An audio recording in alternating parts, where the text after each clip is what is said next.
Approchez, approchez.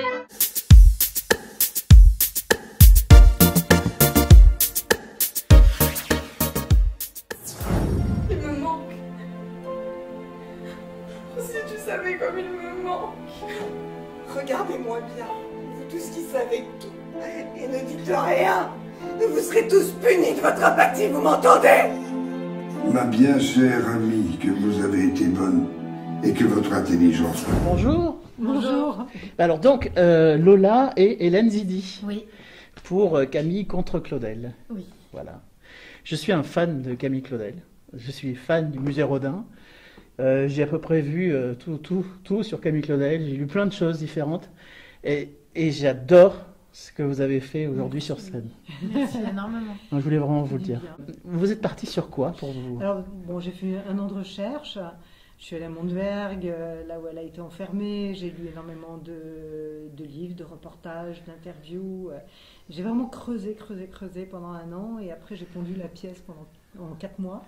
Mais ce qui me manquait plus au départ, parce que je voulais écrire sur Camille Claudel depuis des années, mais c'était l'angle d'attaque surtout. C'est vraiment comment aborder le sujet, sachant que c'est ma fille qui m'a largement inspirée, puisqu'un jour, en la regardant, on se ressemble beaucoup. Je me suis dit, mais qu'est-ce que je dirais à la jeune fille que j'étais à l'âge de 16 ans quand j'ai commencé le théâtre avec tous mes espoirs, aussi sur les hommes, sur l'art, sur le théâtre.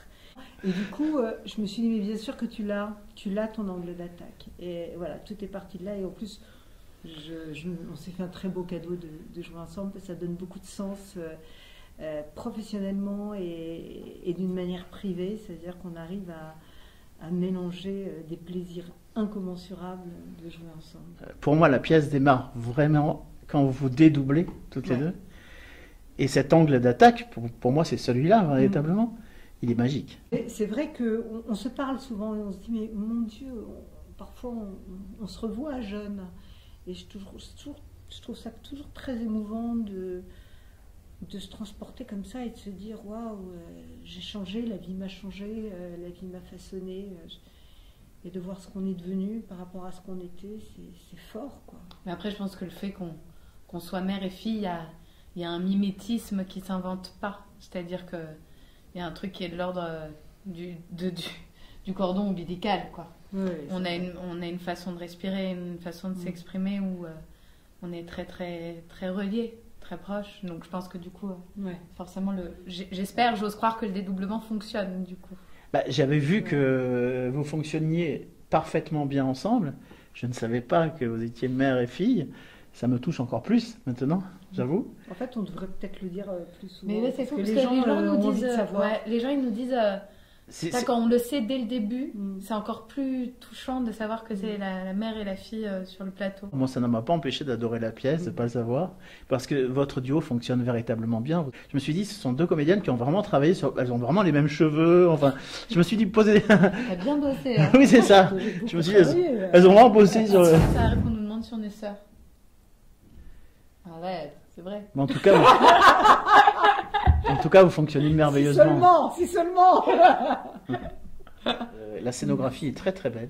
C'est Francesco Passaniti qui l'a faite, qui est un immense sculpteur, artiste, qui à la base travaille le béton ciré et qui exceptionnellement pour nous a accepté de nous faire les statues. Les épreuves, les épreuves, je veux dire. Elles sont belles, hein. Elles sont belles, les statues. Elles prennent bien la lumière. Ah oui. C'est beau le plâtre, ça absorbe beaucoup, quoi. Et puis vous dansez aussi. Oui. Vous dansez toutes les deux, mais Lola, c'est plus que moi quand même. Hein. J'adore ce passage, il est d'une beauté exceptionnelle. Merci. Vous êtes danseuse? Non, je suis pas. On peut pas dire que je sois danseuse, mais j'ai beaucoup dansé. Oui, elle a beaucoup dansé. En fait, depuis que je suis petite, j'ai fait beaucoup de cours de chant, de cours de danse. Mais j'ai commencé à travailler en tant que comédienne, j'avais 8 ans. Et la danse, à l'âge de 14 ans, m'a proposé de partir en sport-études.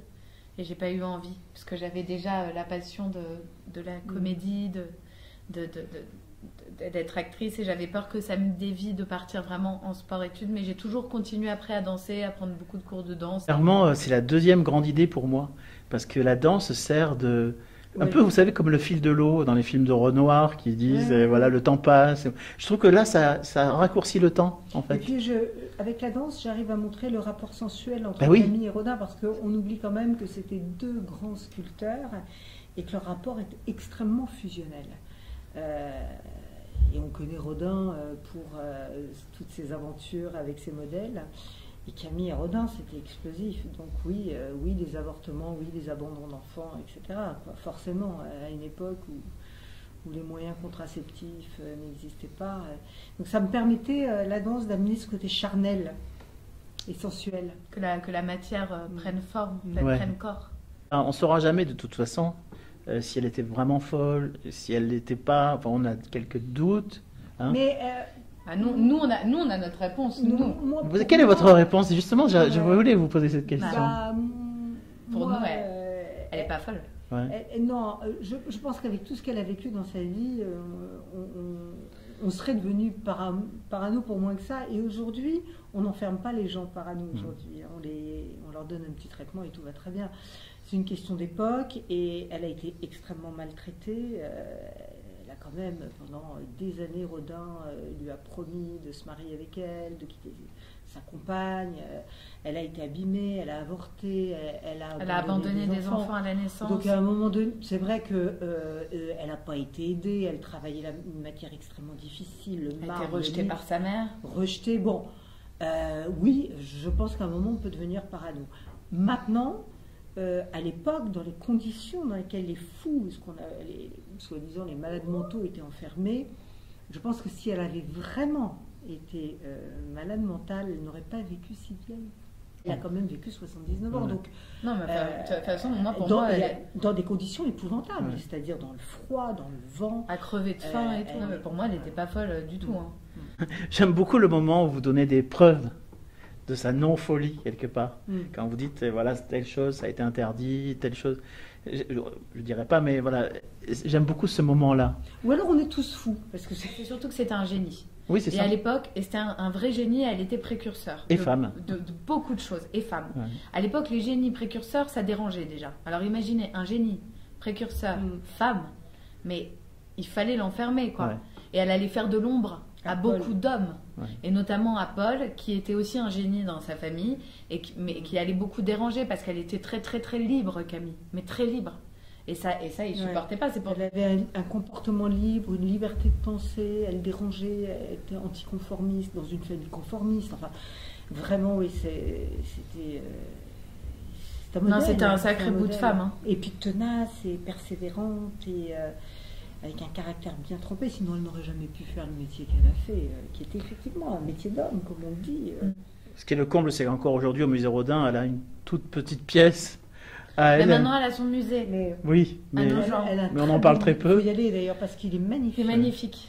Et c'est une journée à se faire pour aller découvrir le musée, manger là-bas. C'est très joyeux. je vais le faire. Ouais. Ah ouais, vous devriez, si vous aimez Il vraiment. y a vous des allez- bons petits restos. donc Ah, moi, je peux c'est- passer 1 heure juste dans la pièce de Camille Claudel, dans le musée Rodin.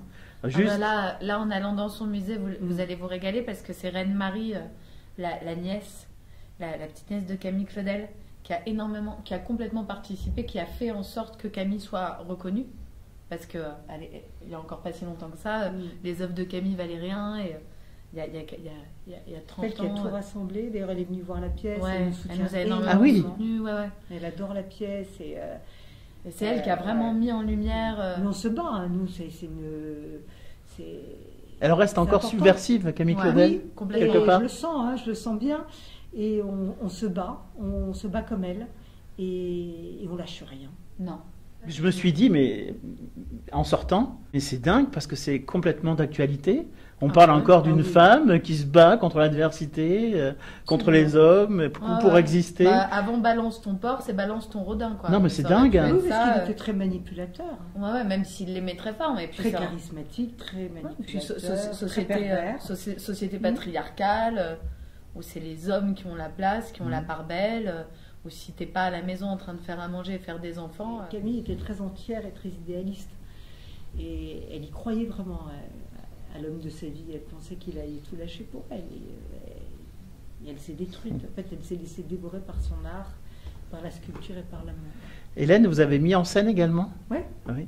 Je voudrais savoir, enfin, il y a une idée, encore une idée que j'ai trouvée vraiment belle, c'est le fait que vous vous rapprochiez temporellement toutes les deux, Ouais. progressivement, dans la pièce. C'était écrit comme ça ou Ouais. c'était... Moi, j'adorais l'idée de la commencer vieille et de la mettre en miroir à l'âge de 20 ans. C'était incroyable Et ça. ça, et j'adore d'ailleurs le moment où je suis en loge, où je me vieillis. Oh, mais c'est incroyable, je ne pensais pas que je prendrais autant de plaisir. Mais je crois que je prends autant de plaisir parce que je rajeunis après. Ben oui, c'est ça. Et- Alors que dans la vie, c'est plus compliqué. Non, mais j'adore le fait que ça se passe dans ce sens, justement. Oui. Et que vous vous rapprochiez l'une de l'autre de plus en plus.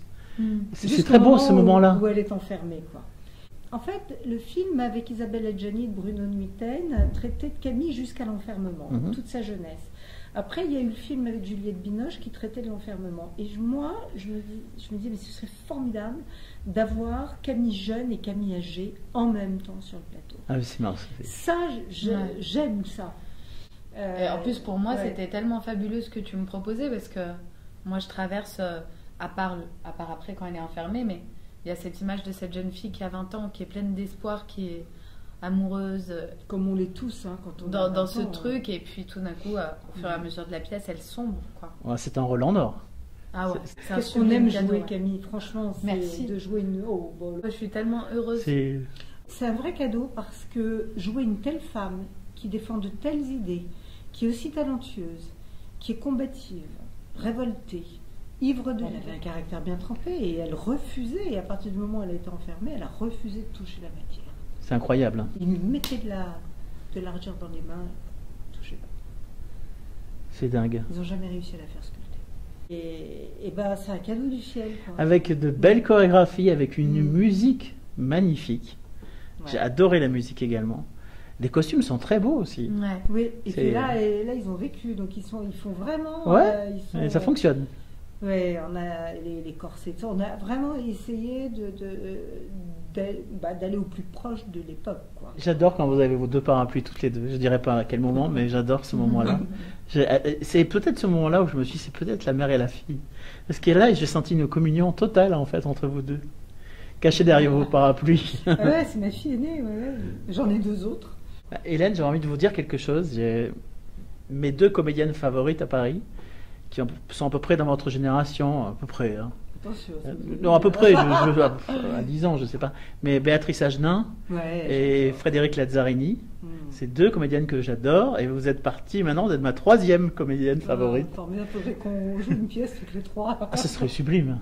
Ah ouais, j'ai beaucoup d'admiration pour elle. Et jouer avec sa fille dans un si joli théâtre, parce que le théâtre Le Pic, quand même, faut le dire. Très, c'est très beau. magnifique. Ouais, c'est Et super. c'est une balade magnifique de venir jusque dans la butte, aller faire un petit tour. En tout cas, cette pièce est vraiment très belle. Merci Vraiment. infiniment. J'ai passé un moment esquis, je dirais. Merci beaucoup. Merci. Paul, tu me dis souvent, Dieu est bon, Dieu a pitié des affligés. Mais parlons-en de ton Dieu, Paul, qui laisse pourrir une innocente au fond d'un asile. Ah, je suis tellement heureuse. Rodin a loué une partie du château de Lillette en Touraine, vous savez, pour que nous puissions y travailler. Et Nous, nous baigner. comment? Nus. Ça fait près de 30 ans que je me parle. À moi, toute seule. Oh, j'ai une vie intérieure très profonde.